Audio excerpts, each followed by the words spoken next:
सपाटून पडणारा पाऊस, दुधाळ धबधबे, वाऱ्यासोबत डुलणारी रानफुले आणि धुक्यात लपलेल्या रानवाटा.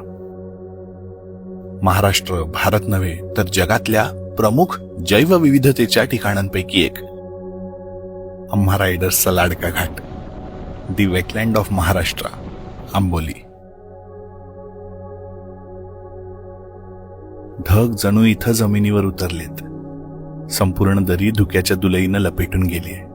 जागोजागी धबधबे कोसळत आहे. घाटातून प्रवास करताना आजूबाजूचा निसर्ग निहाळत नागमोडी वळणे पार करणे म्हणजे एक आनंदाचा ठेवा ठरला. आत्तापर्यंत 12 ते 15 वेळा या घाटात राईड केलेला मी आंबोलीच्या स्वभावाला जाणून आहे. निसर्गाने जणू या इथे सहस्त्र हस्ते मुक्त उधळण केलीय. कमी आहे ती फक्त जबाबदार पर्यटनाची.